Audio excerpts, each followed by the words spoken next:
Okay, so we are live. We're a few seconds early. I see Linda's already here. Good morning, Linda.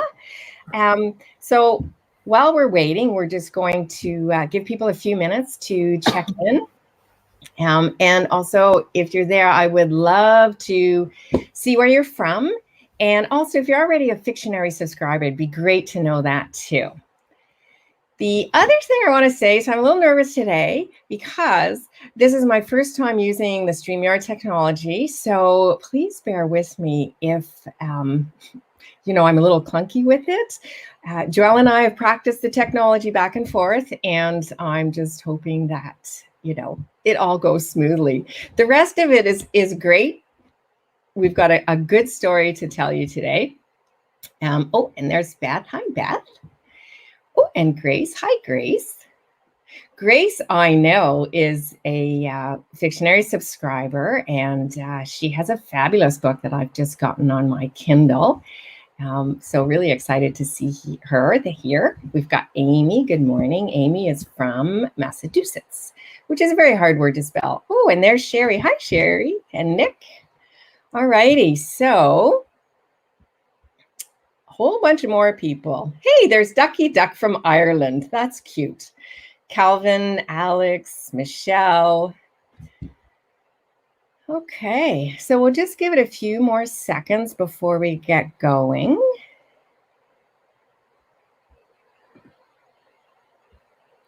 And we've got, Perth, Australia. I wonder what time it is there.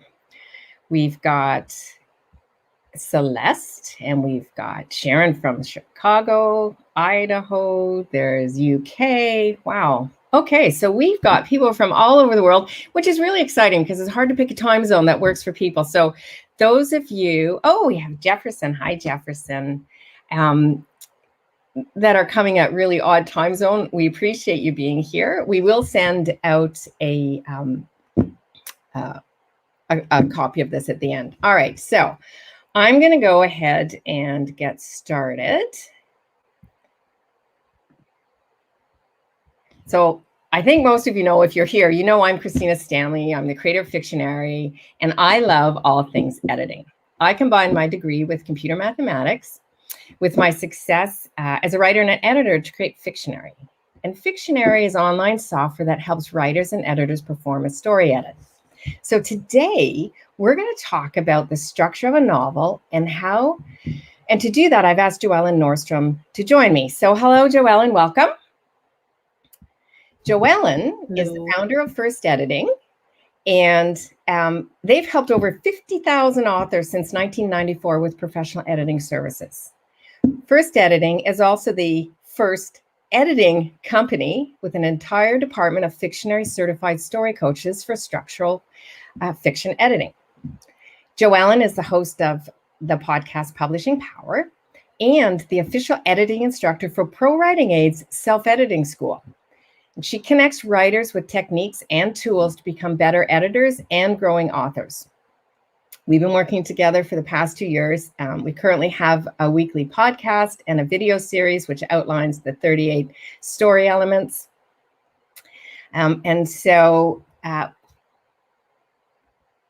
Sorry, that is me hesitating on the technology. I knew I would do that.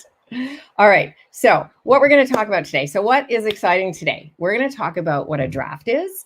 And that may seem obvious, but it's a very critical description when you're at this stage of the editing journey. We're going to talk about genre-specific word count, also crucial at this time in your writing.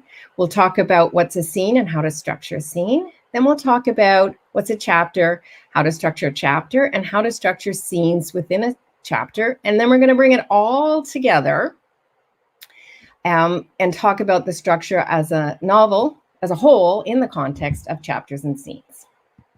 So, the cliffhanger for today. What is the most important issue an editor sees when evaluating chapters and scenes, and how do you fix it? So we're going to answer that question at the end once you have all the information to understand why this is a really important question.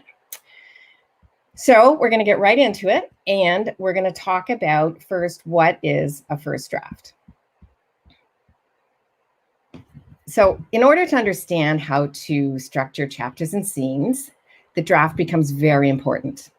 So here you see the story arc in Fictionary Storyteller for a manuscript that's in the draft stage. So you know you have a draft when you have a beginning, a middle, and an end. And that sounds obvious, so let me be a little more specific. Having a beginning means that you've written the character's ordinary life and the inciting incident. We're going to cover this in a little bit more detail later. You've also written the middle, and the middle are all the scenes that go from plot point 1 to plot point 2. And the end contains everything from plot point 2 through the climax to the resolution. And the reason I mention this is to evaluate the structure of your story. You start with the total word count. And to know the total word count, we need to be clear on what a draft is. So over to JoEllen, and she's going to share the expected word count for the key genres. Hello and welcome today. My name's JoEllen. Just want to remind anyone, if you have questions, go ahead and put them down the YouTube and make sure you subscribe as we get started here. We're going to look at the word count per genre. So really, not everyone is clear on the story arc and what we mean by having that. So hold on here. Oh, sorry. I was clicking. That's me. Technology. So as soon as we know what the story arc is, we know what we mean by having a completed draft, then we can look at the word count. So if you're self-publishing, the readers of your genre, they expect a certain word count. They're used to it. They may not be aware of it, but they definitely feel it. So you don't want to disappoint them, and you want to make sure that you keep that promise to your readers of what you're delivering. So think about the word count, and then you need to make a conscious choice or a decision on the length of your novel. So when we look at these, the word count guidelines for a few of those are, we'll start with novella, is 20 to 30,000. And then we have our middle grade, which is 25 to 40,000 words. Our romance is around 40 to 100,000. So that's quite a long range in there. So you really need to look at what you're emulating.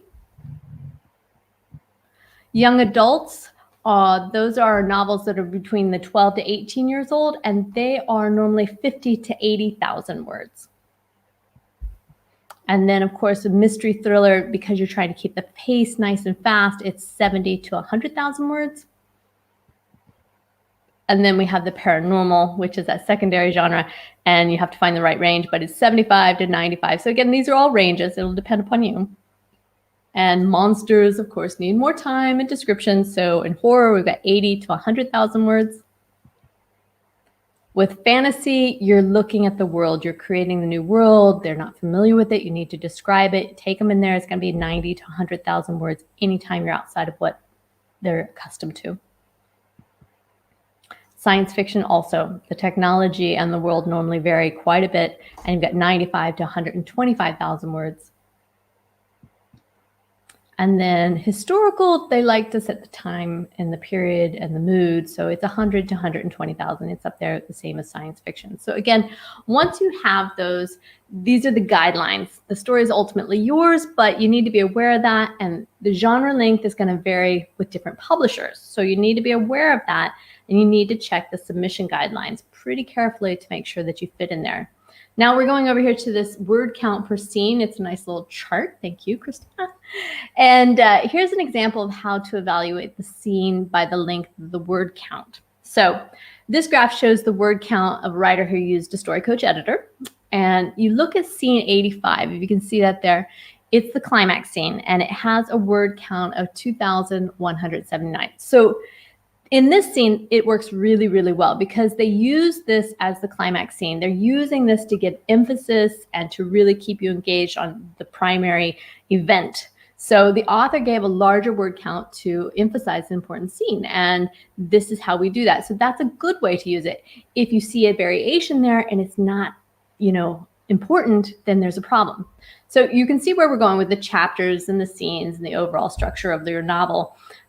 We use the word count. We evaluate the different scenes for balance and emphasis and making sure that we have that rhythm and the structure that the readers are accustomed to because you're writing for your readers. So this image also shows you that by having a draft written, you can import it in Fictionary and it does it for you. I mean, this is the great part. They put it in, you get all the numbers, and it's really great. That's why we use it behind the scenes at first editing, because we can easily evaluate something that otherwise you'd have to go through and count. And you can do that. You can use a spreadsheet. But boy, this is really nice. So you know within seconds if you're in range of the genre's expectations. We can evaluate it, we can look at it, we can go forward. And everything that we're doing here, it's not a formula. It's just the form. It's the structure. It's giving you some nice boundaries in which to work so that you succeed in there. And we're going to look at that. So you need to know the basics of the craft so that when you want to break the rules, you know that you are doing that. If you don't know the rules, you want to make sure that you're not breaking them. And of course, as a writer, you can use the word count. We can go forward and evaluate, revise your story. And as structural editors, we use this information when we're providing the story edit. So what we're talking about today allows you to do this yourself and do some of the self-editing prior to using a professional editor. And this is just one example of many. So you can use all of these skills here. Christina and I are going through all these different points. This is just one of many, many, many, many in the 38 Story Elements video and podcast series. So if you want to follow us on that, you can learn more there. And we're going to cover the story arc, which is the monster of it all in our upcoming episodes. So be sure to subscribe there for the podcast series and the YouTube and follow along. But any questions, you're welcome to answer them today. But looking at the word count allows you to easily see if your scenes and your chapters and your book is balanced and following the correct form. Back to you, Christina. Thank you, JoEllen. All right, so leading into this now, I want to define what a scene is. Oops, and I don't want to skip through all my charts. I know. So a scene is just a section of a chapter. And here you see a manuscript that's been organized into chapters and scenes within Storyteller. So a scene is a portion of your story where a character or characters engage in action or dialogue in some location. So it's as simple as that. Something is happening with someone somewhere. You can think of a scene in the same way you think of a story, with a beginning, a middle, and an end. And it has characters, plot, and settings. So you know we have the 38 Fictionary story elements. So the corresponding story elements in Story Coach for editors or Storyteller for writers are the scene entry hook is for the beginning, and that's to allow the writer to make sure they're getting in something exciting that keeps the reader reading. The middle story element is called middle, so that's kind of obvious there. And the two story elements for the end of a scene are the climax and the scene exit hook. And the scene exit hook is what keeps the reader turning the page to the next scene. So evaluating your scene against these story elements will improve your scene. A scene should also have a point of view character and conflict or tension. Without conflict or tension, the scenes are going to seem a little dull. So you want to be using the point of view character and conflict and tension elements as well. There can be a single scene or multiple scenes within a chapter. And once you have your overall draft, this is when you can start looking on how you want to structure the scenes within chapters, and it becomes very important. So now that we know what a scene is, JoEllen is going to talk about how a writer can evaluate their scenes, or how an editor evaluates a scene from a purely structural perspective. Sure. So as Christina mentioned, every scene includes the characters and the plot and the setting. So that's very important. And there's three key things you need to look at when you're evaluating your scene structure. And you want to know, when should you start and end your scene? Okay, that's going to be important. How can you use word count for your pacing? And how can you check your word count for balance? So those are very important. And these are technical, objective things that we're doing behind the scenes to make sure it's all nice and balanced there. So let's look at a little bit at each of these. When you review your manuscript, professional editors, we look at each scene and we ask, has the point of view changed? Has the location of the scene changed?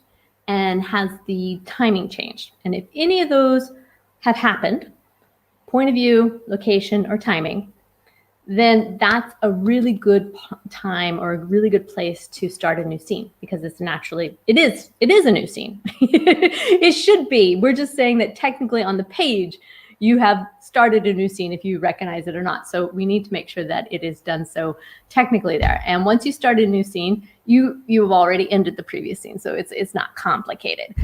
When you start a new scene, you want to consider the opening type and the entry hook, and you can make sure the scene starts in the best place. And Christina is showing again here this fantastic screenshot. This is kind of the behind the scenes licensed software that we're using as professional authors to go in and to make sure that we don't overlook anything. So make sure that you're doing that. So you're gonna look at the entry hook, and for pacing, if your scene is slow, it could be because your scene's too long. Just basically it's going too long.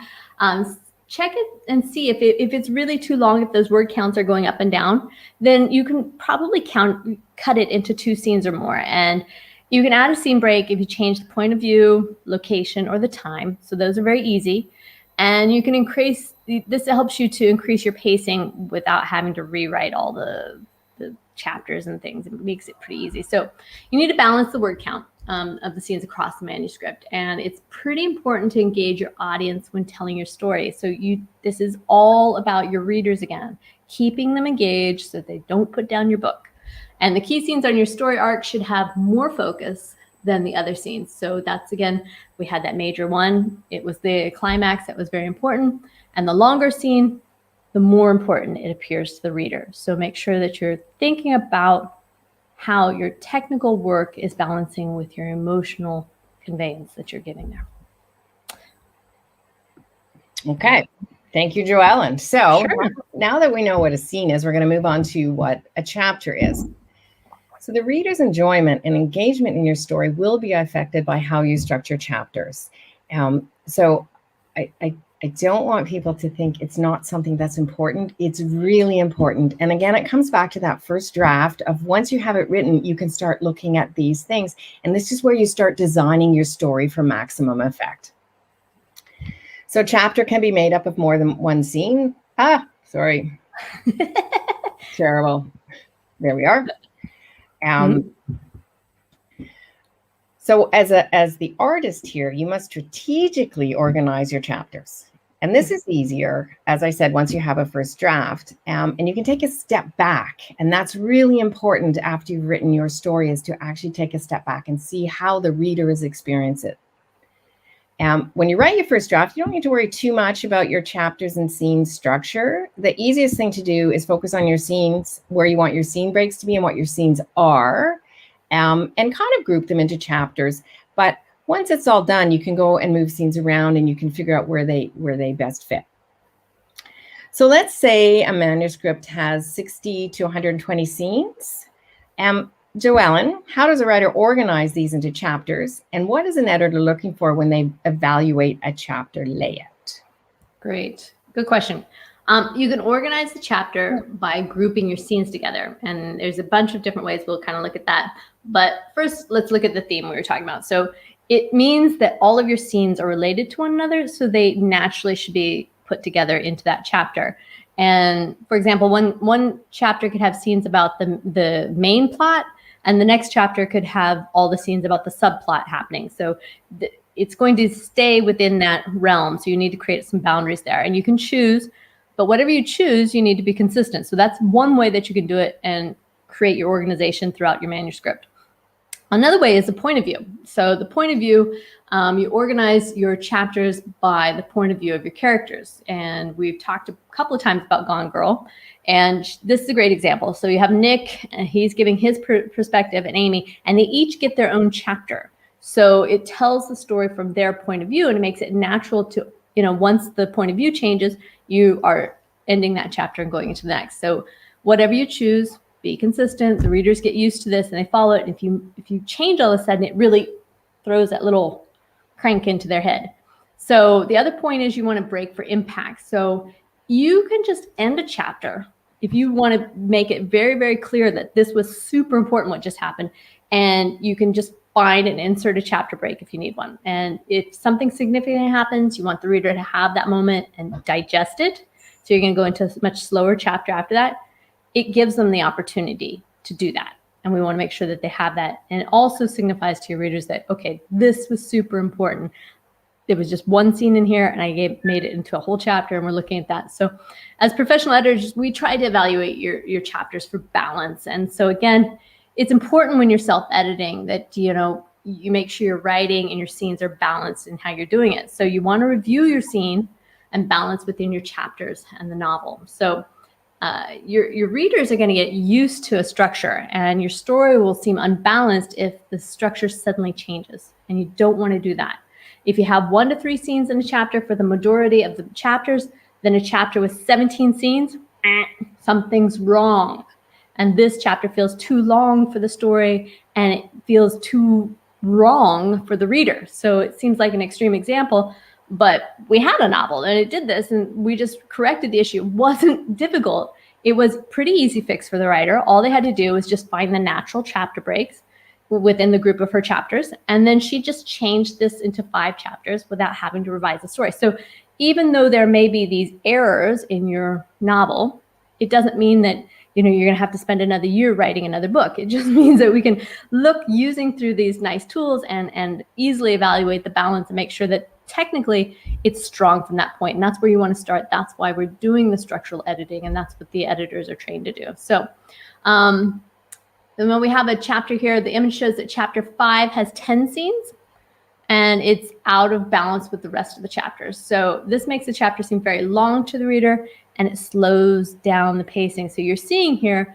these are the tools. This is the behind the scenes, kind of like a doctor's assessment of what's going on. And we go, you're off here. We need to fix this. And once we get everything in the balance in the normal realms, then you're good to go, and you get a pass, and you can go along your day and feel good about it. So this is behind the scenes, what we're doing and what you can do on Storyteller.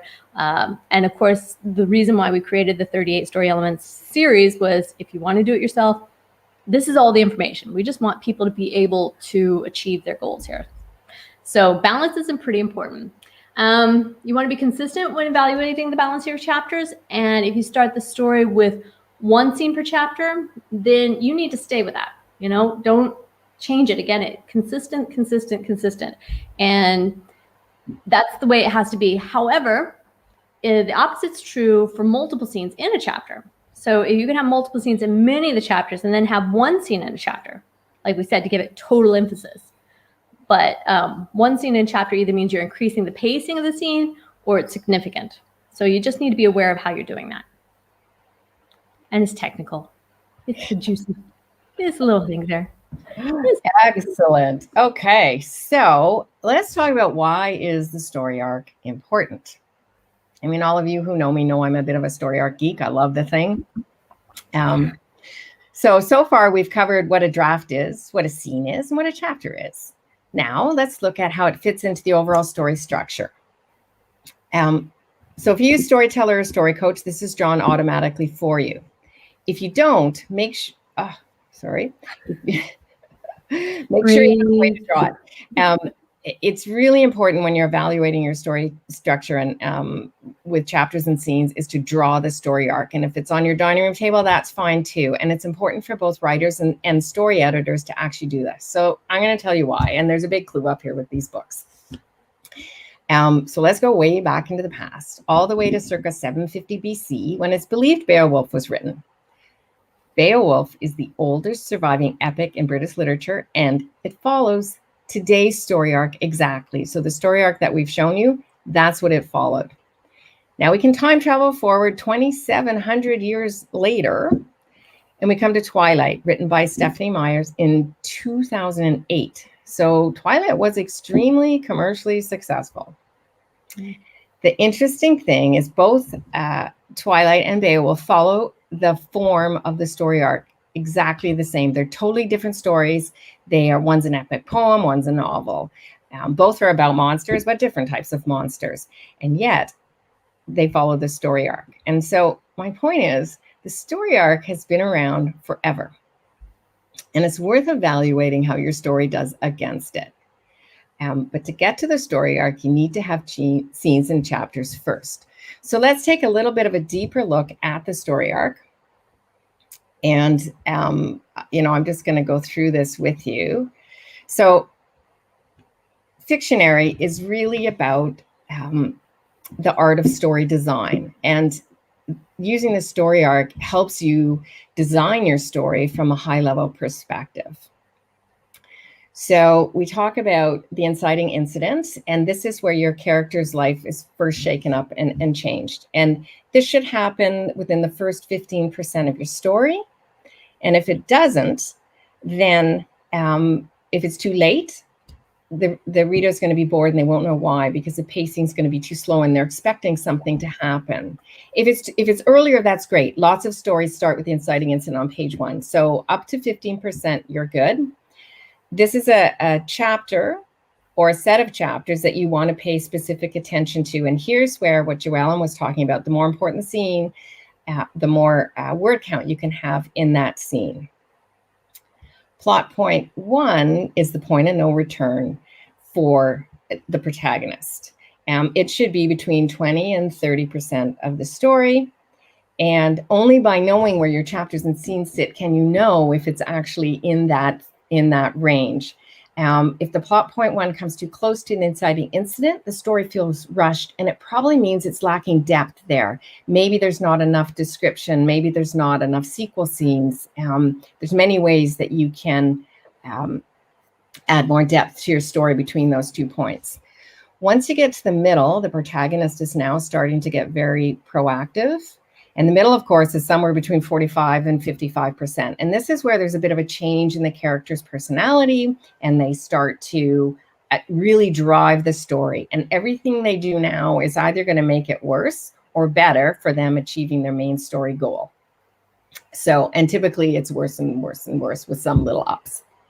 Then we get to plot point 2, which is between 70 and 80% of the story. And here it's important that the main character, your protagonist, should be at the absolute bottom, that things are really bad for them. And again, here you can spend more time, more word count, and really you're looking, is that chapter sitting in the right spot? And then we get to the climax. And the climax is where your protagonist either wins and achieves their story goal, or they lose and they don't achieve their story goal. Either is fine. The trick when a protagonist wins is they win in an unexpected way. And so when you're looking at that chapter, you want to see, is that happening? So the climax can come 85 to 95%. You don't want it too late, or you don't have enough time for resolution. You don't want it too early, or the resolution is too long and the readers start skimming. They don't care anymore. The story's basically over at the climax, and now we're just tidying it up. So each of these key scenes needs to impact the protagonist in a positive or negative way.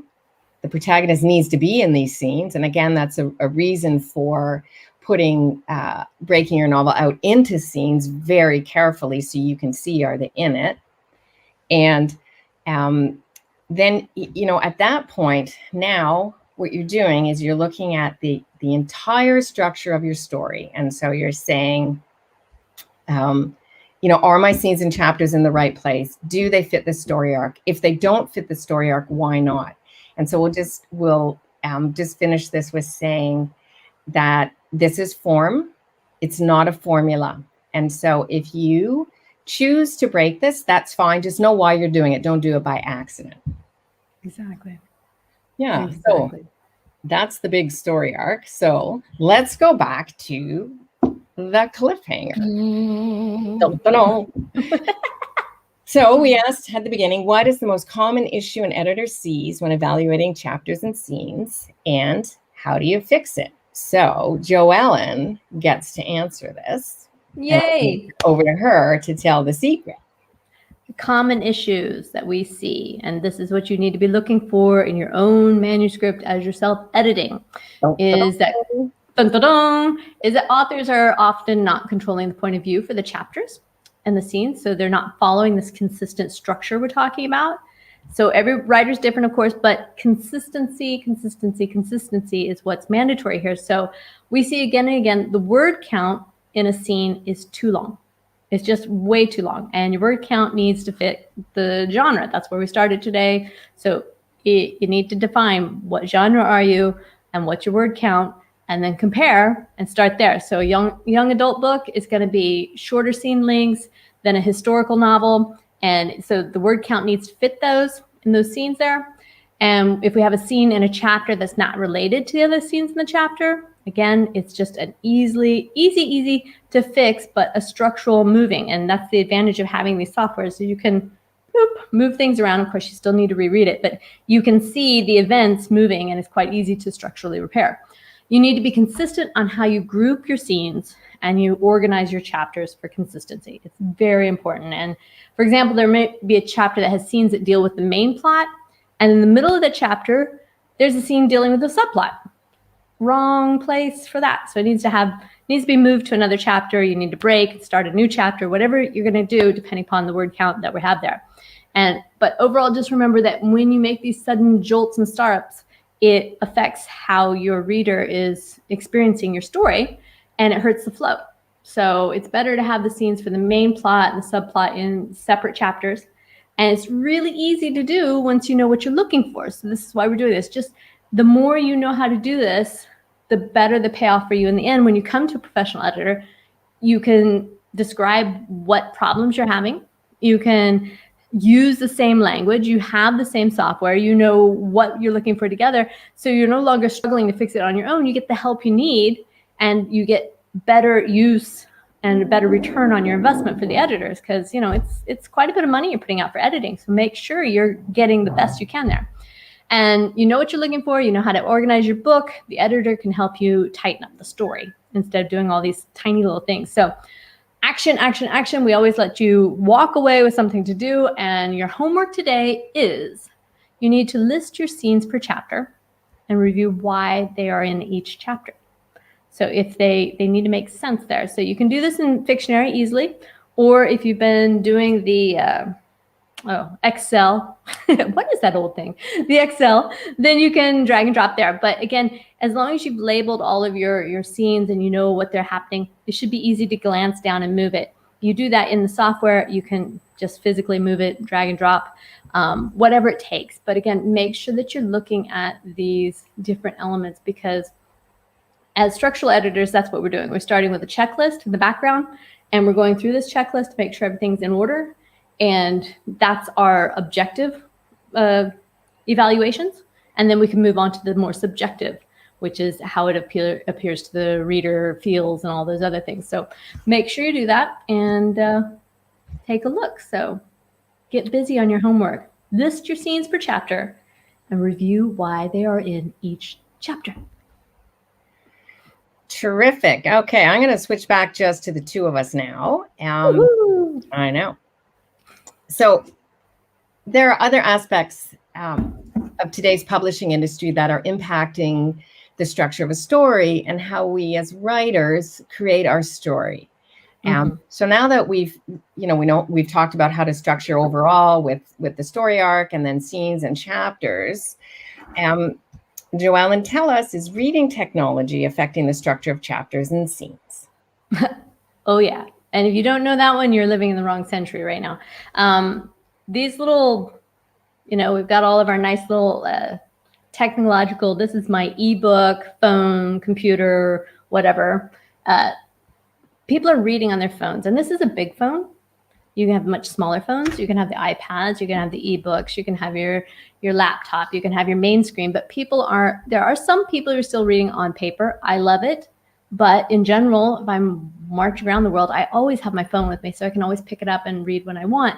And this is really affecting how people read. So if you've got a long scene in a very small screen, it tires your reader out. And, this is part of copywriting, can we say, that you need to learn to shorten things down so it's easily and your brain just manages to go through it. So readers want to feel accomplished, and they want to finish a scene or a chapter. It gives them that feeling of, oh, yay, I got through it.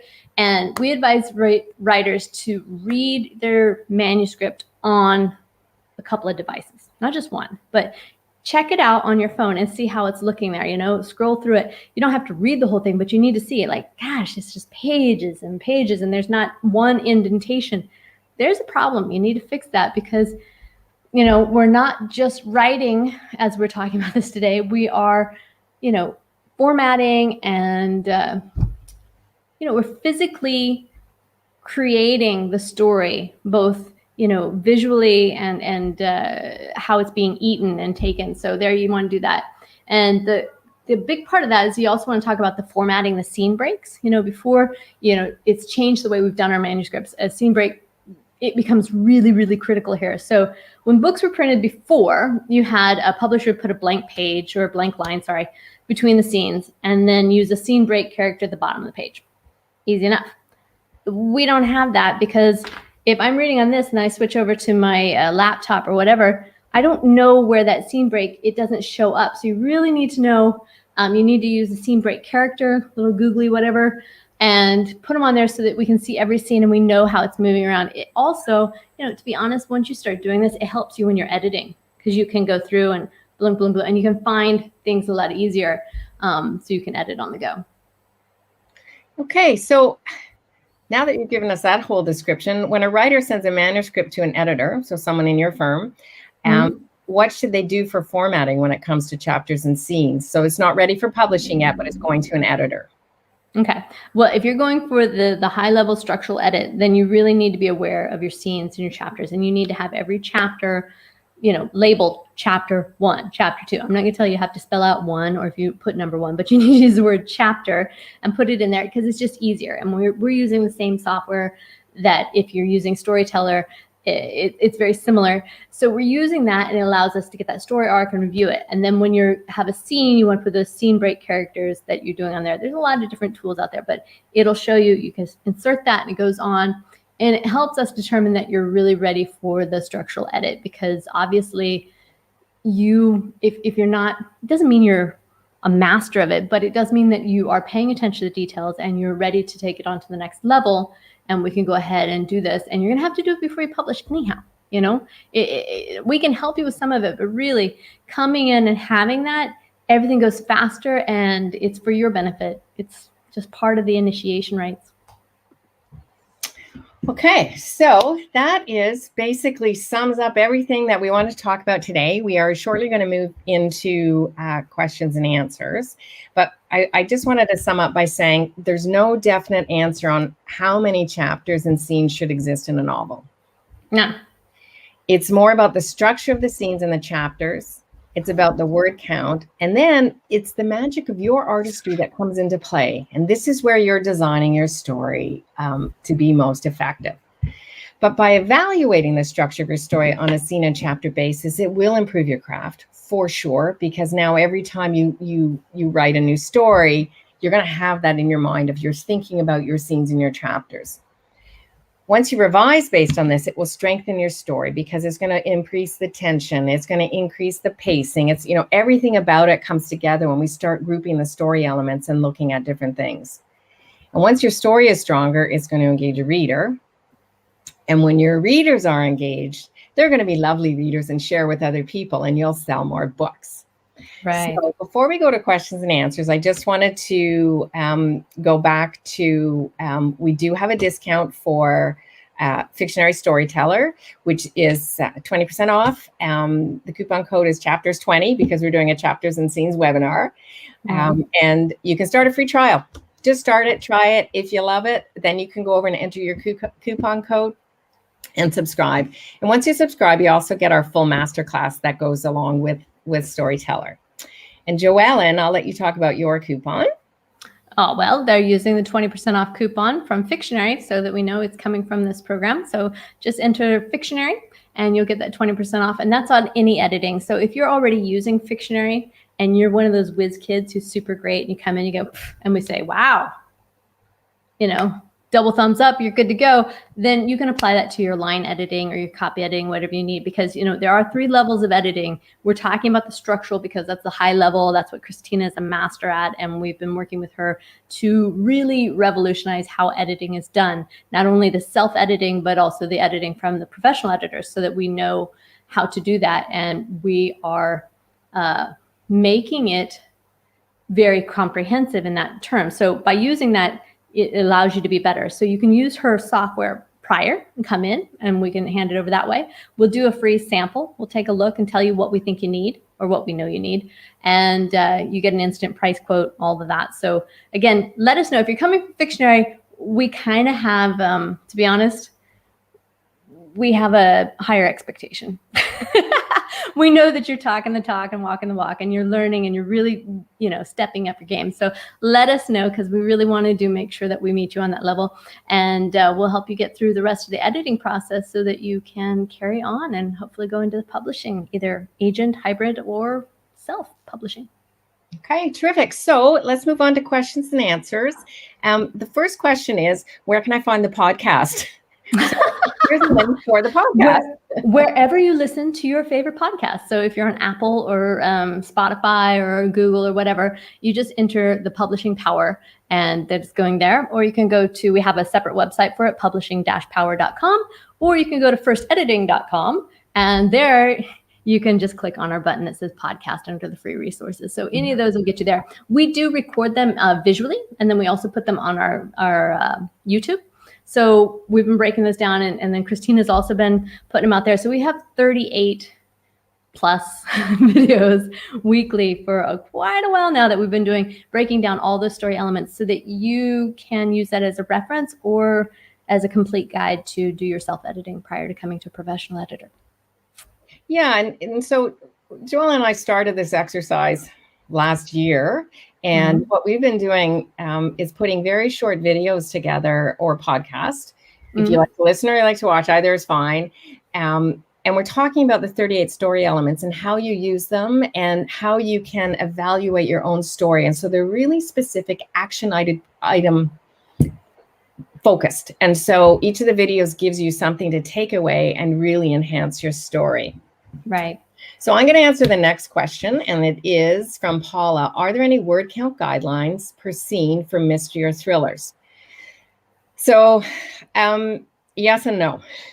Your scene, the shortest scene could be one word. That's it. It could be some very impact. It could be one word. So, and your longest scene needs to be in the context and balance of your story. So typically with the mystery thriller genre, the scenes are shorter than, say, a fantasy or historical novel. They'll be longer than a middle grade or a young adult novel. So the expectation of a scene like this is pretty much per genre. A general, and I'm going to say general guideline is, no more than 2,000 words, but that's, it depends on your scene. Is it your climax scene, etc. When you start getting over 2,000 words in the mystery thriller genre, then start questioning what's in that scene. Could it be two scenes? Is there stuff in the scene you don't need? For example, is there a piece of backstory the reader doesn't need right at that moment? Could they get it later? Take it out. If you're describing something, do you use more than 3 things to describe it? Shorten it down, and so you can bring your word count down that way. So hopefully that answers Paula's question. Paula says thank you. So I guess it did. Excellent. So JoEllen, this one is for you. Oh, it's moving too quickly. Hang on, I lost it. Come back. Okay, here it is. So would you expect a scene break when the story moves from one room to another, or as on a hike? Well, I mean, if that is significant to the location and what's happening there, it is a transition. So that is a location change. But if you just walk through the door and you're having a conversation, you happen to go through the door. No. So it depends upon what that signifies. If that actually changes, if you walk through a portal, that's a totally different scene versus, going into the kitchen because drinking water, whatever's happening, it really needs to be defined there. But no, it doesn't, not a doorway. And again, you get back to the story elements there where you're looking at, did the point of view change? Did the timing change? So if you were in one room and say, you end it with the person goes to bed, and the next room is they're in the kitchen having breakfast, you don't have to show them walking through. You would just start a new scene. So they're in room A, room B. So there's a big time gap there. Off you go. So you can use it in those. So the next question I'll answer is from Grace. So when does a scene fall into the category of a specific purpose? For example, build suspense versus intensifying conflict versus moving the story forward. Nice. Okay, so there's, and there's many others. It could be if you're writing a romance story, you want to have your key romance pieces in it. If you're writing a mystery with a romance subplot, you might want to tag scenes as, well, this is the romance piece. So there's all kinds of ways to do purpose. But what you're looking for is what's the highest, the most important purpose of the scene. If you have more than one purpose, that's great. If you have no purpose, that's a problem. And typically what happens when you're combining the story elements, you can't name a scene in 3 words, excluding little words. There's probably not one key purpose, because you can't say, well, the scene is about this. And once you can name your scene, then you can decide, well, in this scene, I've had a sequel scene, so now I want the pace to pick up. So this purpose is conflict or tension. If you've had a major inciting incident and the character needs to react, then the purpose of the next scene could be sequel. So it's for reaction. Moving the story forward typically means there is suspense, there is conflict, you have all the story elements there that you're using. And the point of the scene is that you need to get from point A to point B. And I don't mean location, I mean in the story. So the reader needs to be drawn forward. And what that does then is it obviously keeps the reader engaged.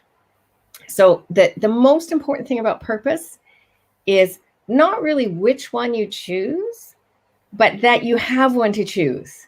And if you can't figure out the purpose, and all of us write this way, and I did too, where you write a scene and you write the next scene, but when you pull your whole book together and you start looking at chapters and scenes together in the structure, you think, I don't know why this scene is here. It was great when I wrote it, but it doesn't belong here. So that's a scene that could be cut. So hopefully that answers Grace's question. And then we have Celeste. So this one's for you, JoEllen. Each chapter is a different day at the beginning, but then covers multiple days as time passes more quickly. Is this a good chapter structure? And it's pretty consistent word count for each chapter. Consistency is good. I mean, as long as we're keeping the consistency, I see us moving well. I see it moving well. Don't you agree, Christina? If I understood the question correctly. Yeah, so I think part of it too is the discussion on, so at the beginning, each chapter is one day. Mm-hmm. And then as the story goes on, we're passing more time. So as long as it's clear to the reader that more time has passed. So if they've gotten used to reading a structure of day 1, day 2, day 3, day 4, and then all of a sudden now we're day 5, 6, and 7 together, there needs to be a trigger, an indication to the reader so they don't get confused. So as long as the reader is not confused, then it's going to be okay. Right. And I think that can go on your chapter. You have the titles of the chapters. If you're showing that, day 1 of my whatever, and day 2, day 3, and then you can start showing but you just need to be giving them the right clues. What we're talking about today is all the structural techniques more than the writing. And it may feel right. That's fine. Just make sure that it formats right, and it's and formatting isn't just the technical formatting, and it's formatting right for our brain so that the reader goes and you can just have somebody read it through when you're using your beta readers, whatever, they can help with that. Okay, so now we're on to, I'll answer this one. If you have a brief intro that moves to a flashback and then returns to the present, can that all be one scene? Okay, so the answer is that yes and no. So I'm going to explain what I mean by that. So typically, a flashback will be within a scene in a chapter. It can be on its own. So you could have a chapter by itself that is just a flashback, or you could have a scene by itself that's just a flashback, or you have a scene with a flashback in it. The very important thing to note is, one, you need a trigger into the flashback. So a sound, a smell, something, and so that the reader knows, okay, we've gone into a flashback. A flashback is considered a scene itself. And what that means, even though it's within a scene, it means it's active. It means the beginning and end follow all the same story elements. Do you have an entry hook? Do you have an exit hook? Do you have tension? Is it written in active form? So it's a live, active scene. And then you need something to trigger the character out of the flashback and come in naturally. And typically with a flashback, you'll write past tense at the beginning and then drop all the past tense because it's too many words, and then lead back into it right at the end. So you've picked it in. The other really critical thing about a flashback is that don't do it too early in your story. Your readers need to know the story and their characters as they are today. And so having a flashback in the first chapter of your book is considered what makes it difficult for the reader to stay with your story, because basically what you're doing is asking them to start story 1 and now go and start story 2. And they haven't even connected with characters yet. And so it makes it difficult. So you have to be very careful with flashbacks. You want them later in the story. You want to make sure the reader absolutely has to see it live. And you don't want too many in a row. So if say in a novel you have 4 or 5 flashbacks, space them out. Otherwise, then you're writing a novel that jumps back and forth in time, and you have to do the structure completely different. Then you have Star Wars. Sure. Different releases, different times, and then they have to figure out how to watch them. Right. So now we have Grace says, my chapter has a purpose that serves a story, and everything that happens in that chapter can be described by the chapter name. Is this what you mean by theme? Do you want to take that one, JoEllen, since you talked about theme? Theme, as long as your theme is overall what's happening, what the characters involved, what the location, the plot. It's either the main plot, the subplot. So you need to stay in those themes. So as long as those are cohesive with what you're describing and you're saying there, yes. Okay, perfect. And now we have back to the flashback. So flashback must have elements of a scene, but they can be part of a scene. Is that right? And yes, that's correct. So you would start in present day, tell your story, and then I don't know, a bee flies by and it makes you think of a picnic you had as a child. And then you go into the flashback, and then, maybe the bee stings you and you're out of the flashback and you're back into the present day picnic, wherever you are where this bee is. So it's sandwiched in. You probably wouldn't end the scene on the flashback because the reader will start the next scene thinking they're still in the flashback. So you want to get them out of the scene, or out of the flashback, before need to be sandwiched in the scene. So you have where they were, flashback in the middle, but staying that same scene before you end so that it's complete. Yeah. So, okay, let me just see. I think I'm just going to have a quick look up to see if I caught everybody. Excellent. Questions. And we're sending out the copies of this. Yes, so we are. Okay, there was a question back here. How variable can you be? For example, 3 to 5 scenes per chapter. Yes, you can certainly be that variable. You could have 1 scene up to 5 scenes. The most extreme case I saw in a novel where most of the chapters were 1 to 3 scenes. And then there was a chapter with 17 scenes. And so it just felt like going on and on and on and on. And the beautiful thing about it is when you're revising, you go, okay, 3 of those scenes go together in this chapter and the next 3 go in this chapter, and you can break it out. So what you're looking for is not having extreme differences. And also, if you have a chapter with more scenes than the others, that chapter should be one of your key scenes, inciting incident, plot point 1, middle, plot point 2, and our climax. And if it has the most scenes, probably should be your climax series, because it's indicating to the reader it's more important. So hopefully that answered that question. Got a great thanks. Okay. So we're good. So yeah. Don't forget about the discounts, and we will send out a replay of this for anyone who wants it, and for anyone who missed it. We're sorry you missed it, but we're happy you're watching it again. And yeah, subscribe. Yes. You want to subscribe. There's JoEllen. Okay. We'll be back. We'll be back, and we'll see you again every week. We're sending out those podcasts, the YouTubes, whatever way you want to do it. And of course, always blogs, because we're all readers here, very much so. So enjoy, have a great weekend, and thank you for coming.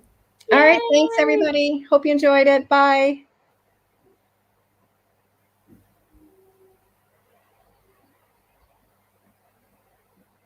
And thank you for all the thank yous that are coming in. That's nice.